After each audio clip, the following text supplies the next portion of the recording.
What should you feed your jumping spider? Let's find out in this video. Hello everyone and welcome back to Spooderpods. I'm Dave and today we are doing an updated what you should feed your jumping spider video. Now I have an older one, but I felt even in the short time of years since I filmed that video, I have learned some new things and I wanted to update you guys about what I feel is best to feed a jumping spider, because it's all a learning process and we're always constantly learning. I'm a parrot trainer, professional parrot trainer as well, always learning there, so I'm always learning here as well, and I want to share and be adaptable with you guys too.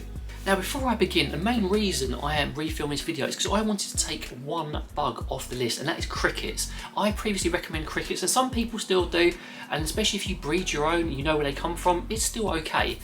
But I would not recommend crickets to feed jumping spiders anymore. If you don't know the source, they come with all sorts of potential problems, parasites and the like, and they're very noisy, even if you get silent ones, and smelly to keep. So crickets off my list. So instead, let me recommend what I feed my jumping spiders and what a lot of people I talk to feed theirs too. Now one of the first things I'd like to recommend for feeding jumping spiders are green bottle flies. They're appropriately sized, they're pretty easy to raise and keep. I'll leave you a video exploring that topic now, because I know a lot of people are intimidated by it, and they're quite nutritious for your jumping spider as well. One other sort of fringe benefit is it is quite rewarding, fulfilling to see them hunt them as well. So I would highly recommend green bottle flies as a staple for your jumping spider, especially when it gets a bit older, because they are a great food source. Next up, I would like to recommend very small to small locusts. Now we've started feeding locusts a lot more recently, mostly because they're quite nutritious and they are quite sort of enriching for our spiders to hunt, and they are a great food source, and they're also very quiet apart from jumping around, and there's not really any smell to them. Locusts are a great food source for your spider and they're generally quite nutritious, I've already mentioned before. One downside to them though is they don't keep very long. If you live in a warm environment you can feed them, if not it is recommended not to feed them, so you do need to buy them a bit more frequently than other invertebrate live foods.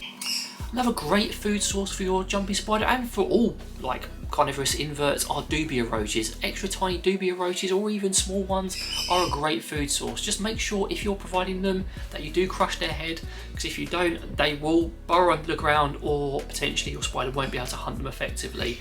This is kind of a prey you want to offer pre-killed, but they are very nutritious and they are quite protein dense, which is good for your spood. Now the last food I'd like to recommend before I talk a little bit more about diet in general for them are mealworms. Now some people don't recommend mealworms for their spiders. I'm on the fence. Some people say yeah, you should feed them nothing but or very frequently. Other people say not at all. I sit in the middle. Because they are quite nutrient dense, they're quite fat dense, they are good as an occasional snack for your spider, especially if they need to bulk up a little bit, if their abdomen's looking a bit skinny, or if they come up to a molt or maybe just after a molt, it's very useful as a food source for them. I wouldn't recommend feeding them constantly, but they do make a great supplementary sort of live food for your spider, so I would recommend mealworms. Now I've only covered 4 in this video, however there are other things you can consider. There's all sorts of things, so I'd recommend doing a bit of research online, but these are the 4 that we feed most frequently and we have most success with. And also it is important to not just feed your jumping spider one thing.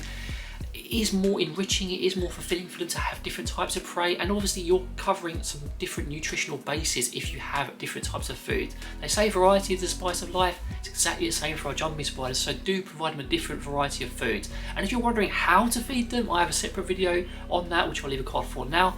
But in the meantime, take care and thank you very much for watching.